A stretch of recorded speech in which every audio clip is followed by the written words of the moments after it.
Bonjour. Question d'une personne qui a commencé à regarder les vidéos et ça l'a touché profondément. Et des larmes sont coulées et voilà, ça l'a touché au cœur par rapport aux différentes vidéos qui ont été faites sur Swazen. Et donc il y a comme une attirance vers le soi, comme quelque chose qui se réveille ou qui s'éveille vers cela. Donc il y a une recherche qui commence et donc des questions commencent forcément par rapport à cette recherche. Donc voilà cette personne qui m'a écrit. Bonjour Bruno, cela peut paraître absurde, mais j'ai peur d'aller à la rencontre de qui je suis, d'être déçu et qu'une fois éveillé, la clarté du chemin m'apparaisse tel un délire, une illusion, que de résistance. Donc c'est un texte que j'ai reçu, il n'y a pas vraiment de question, mais ça peut intéresser beaucoup de personnes qui juste commencent à voir un peu ça par le biais d'une vidéo, d'un texte, d'un commentaire, d'une méditation. Et souvent c'est le début du chemin du chercheur qui commence à s'interroger à tiens, il y aurait un soi, il y aurait quelque chose à découvrir. Et donc voilà. Donc c'est pas absurde du tout, ça fait partie du processus inévitable. Les doutes, les inquiétudes, les peurs, parce qu'on touche quelque chose ici qui n'est expliqué nulle part à l'école, dans tout ce qu'on a appris, dans tout ce qu'on voit à la télé, dans tout ce qu'on nous dit partout, dans les médias, enfin partout. Voilà, donc ça touche, après on classe ça dans le domaine spirituel. Et même dans la religion, on n'en parle pas trop. Certaines religions, c'est plus vous qui rentrerez en contact avec un Dieu, une croyance de quelque chose là-haut. Donc ce n'est pas absurde du tout. Mais j'ai peur d'aller à la rencontre de qui je suis. Bien sûr tu as peur, bien sûr qu'il y a des inquiétudes. Et même quand tu vas vers cela, ton entourage s'inquiète. Fais attention, qu'est-ce que c'est que ça? Attention, tu risques de te perdre là-dedans. Et donc il y a des peurs. Alors la question est très simple, qui a peur? Qui a peur à ce moment-là?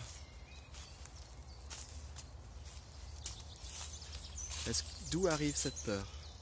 D'où arrive cette inquiétude d'aller vers le soi? D'oser écouter ce vide?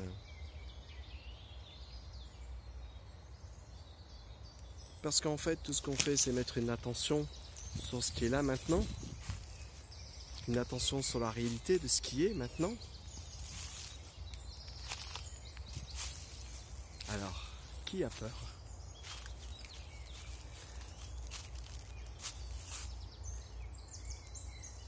D'où vient cette peur, cette inquiétude?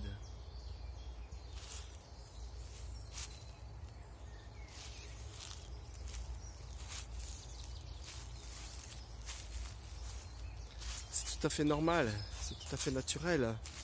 Tout ce qui a été construit, toutes les barrières de protection liées à l'ego et à l'identité, d'un seul coup on remet en question cette identité. On la remet en question. Et on ose la remettre en question. Il y a quelque chose qui est plus fort que cette identité. Il y a quelque chose qui touche le cœur, qui est beaucoup plus fort que tout ce qu'on a appris, tous les conditionnements.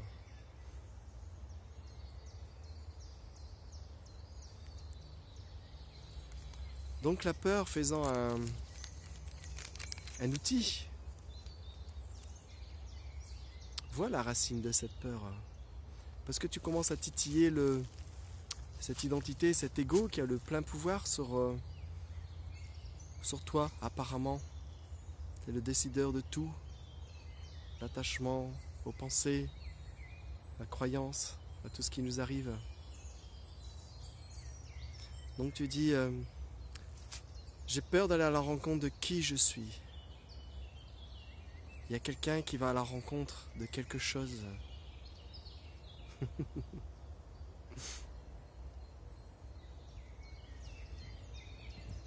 Tu as peur de te rencontrer qui tu es. Qui a peur de ça? C'est les illusions. C'est l'identité.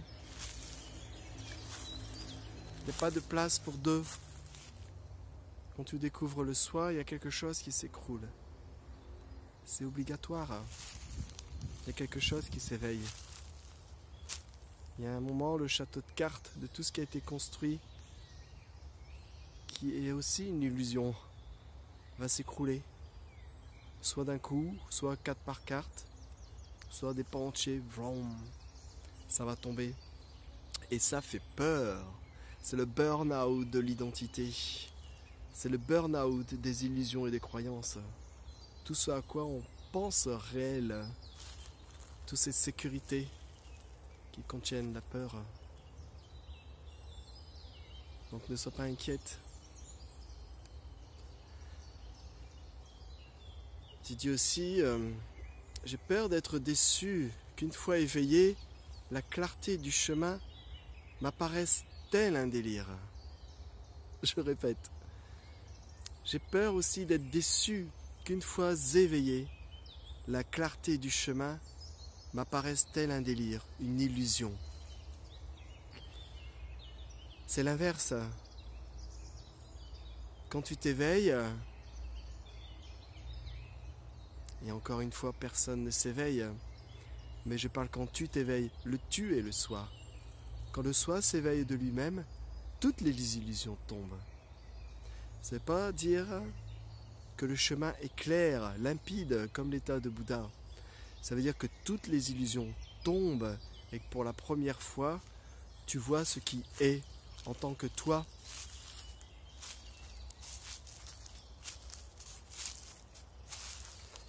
Et il peut y avoir un tsunami intérieur, il peut y avoir un tremblement de terre intérieur, un vide absolu. Et toutes tes bases, tous tes critères peuvent tomber. Il y a comme une instabilité, mais en fait cette instabilité-là, elle n'existe pas. C'est les illusions qui s'accrochent.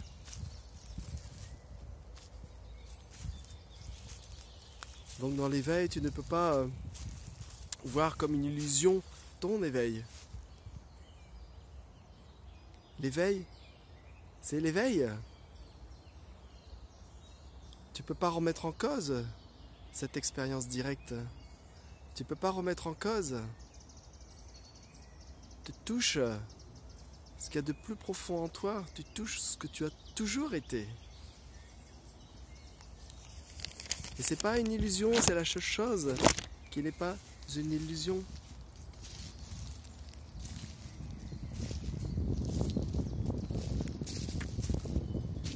Et c'est vrai que ce chemin n'est pas un chemin peace and love. Il y a des accroches, il y a des attaches qui persistent. Il peut y avoir des peurs qui reviennent. Mais c'est comme tout ce qui est encore sur ce chemin apparent n'a plus de socle identitaire. C'est plus possible de se rallier aux pensées, de se rallier à cette identité. L'éveil est ce que tu es.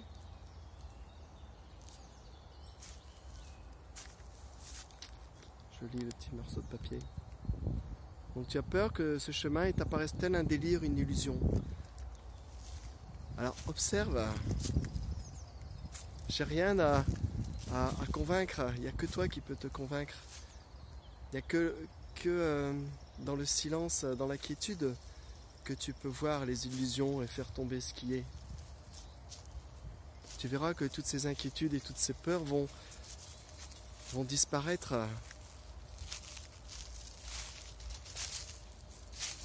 Mais encore une fois, c'est à toi seul de voir cela. On ne cherche pas à se persuader que l'éveil est quelque chose de... Comment? Quelque chose de nirvanesque, de béatitude. C'est à toi d'en faire ton expérience. Ne mets pas de croyance sur ça. Tu dois juste voir ce qui est à chaque fois. Et quand tu vas commencer à faire une introspection sur le silence, sur le vide, quand tu vas être dans l'attention du présent, tu verras qu'à un moment donné, il va y avoir des peurs, des résistances. Mais ça aussi, tu peux l'observer. Tu peux observer ces peurs. Tu peux observer les résistances.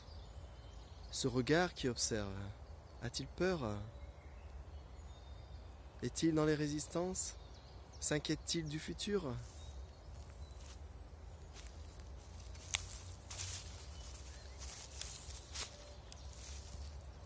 Donc tu dis que de résistance au niveau du mental. Oui, le mental résiste.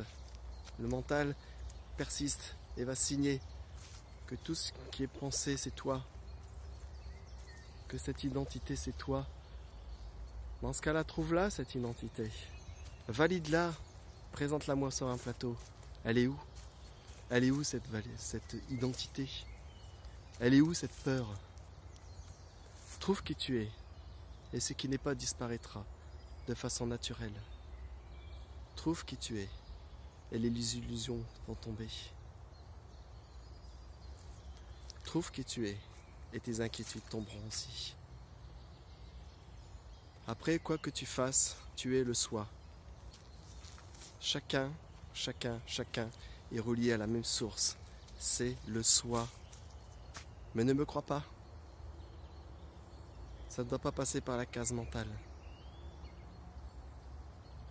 C'est les devoirs de la vie. La seule question qui est vraiment l'essentiel dans une vie, c'est découvrir qui je suis. Parce que si je coupe le corps en morceaux, je ne peux pas trouver qui je suis. Est-ce que je suis dans le bras? Est-ce que je suis dans la tête? Est-ce que je suis mes pensées? Est-ce que je suis dans le corps? Dans quelle partie du corps je suis? Dans quelle pensée je suis?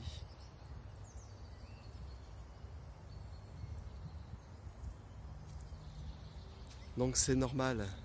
Observe tout ce jeu du mental. Observe les résistances.